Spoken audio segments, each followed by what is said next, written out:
much, Mr. Chairman, and thank you to all of our witnesses for joining us today. This committee has done a lot of important work on the opioid crisis that families and communities across the country are facing.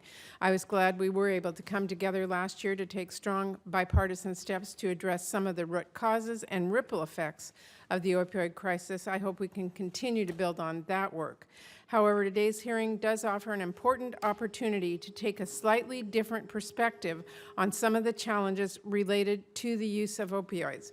And I hope it can serve as a reminder that while we are working to address substance use disorder and help the families facing it, we can't forget about the people who are facing pain, both acute and chronic. And we cannot overlook how important it is they get the tools they need to manage their pain and find relief. For too long, providers were incentivized to think of opioids as an easy and harmless solution to addressing pain, and the lack of understanding about pain management and the risks of opioid prescribing meant healthcare providers prescribed opioids far more often than was necessary, contributing to the tragic increase in opioid misuse. But that doesn't mean the solution to the opioid crisis is for providers to stop finding ways to help their patients manage pain. We have to find responsible, comprehensive solutions for pain management that ensures opioids are marketed, prescribed, and used responsibly, but at the same time are within reach for people dealing with chronic pain. It's important to remember that for many people who are elderly, people who have been seriously injured, people with chronic health conditions or undergoing aggressive health treatments, and people who have a disability. Pain seriously impacts their day-to-day lives. 50 million people nationwide suffer from pain that persists for weeks or even years.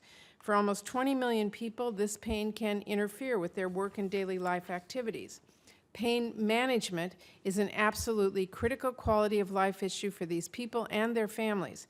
Acute and chronic pain can make it harder to keep a job and earn a paycheck. Even when treated, pain can make it difficult to travel to and from work and sit at a desk for long stretches of time.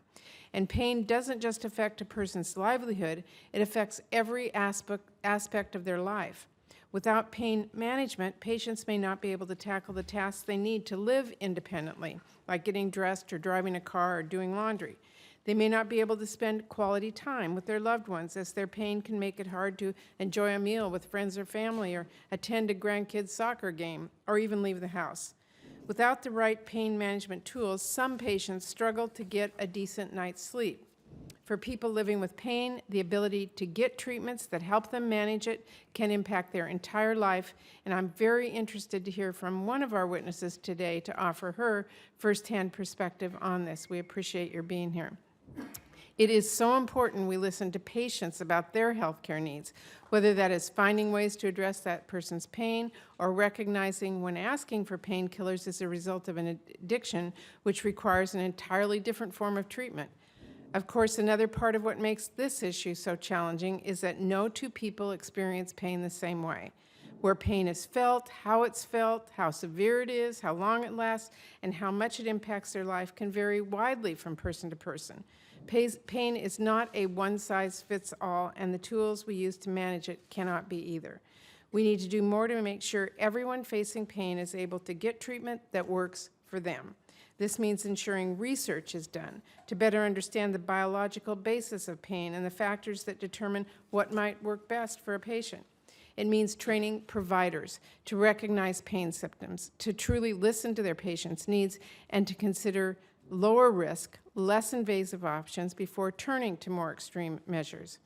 And it means making sure insurers' policies support access to these options rather than incentivizing providers to simply write a prescription for an opioid without taking the time to understand what might work best for that patient. And for some with severe pain, it may mean responsible opioid prescribing, but for many others, there are options that will work better and have lower risks of addiction. from other types of drugs that might fit better their needs, to services like physical therapy, to treatments that help address the psychosocial dynamics of pain, like cognitive behavioral therapy, to support for modifying their lifestyles in ways that might help manage their pain, like through exercise. And it means addressing threats to their health care, like the blatantly partisan legal threat from the Republican lawsuit that could strike down protections for people with pre-existing conditions, including people affected by pain. During our hearing today, I'm interested to see what insight our witnesses have to offer about these very complex problems and what steps we can take to help people get the support they need to manage their pain. For example, what can we do to make sure insurers cover pain management options that patients need and do so in ways that help them quickly find the treatment that works best for them? How can we tackle the workforce shortage and make sure people in pain are able to find a care provider that can serve them close to their home? What can we do to address health disparities when it comes to pain treatment?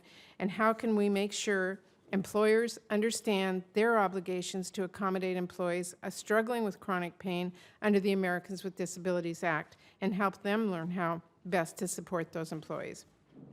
As we continue our efforts to respond to this opioid crisis and build on the strong bipartisan steps we took last year, I'm really glad that we have this opportunity to take a look at another very important angle of this challenge. So thank you, Mr. Chairman. Thank you, Senator Murray, and thanks to you and to your staff for working to create this bipartisan hearing, which is an important follow-up to our work on the opioids bill last year. Each witness will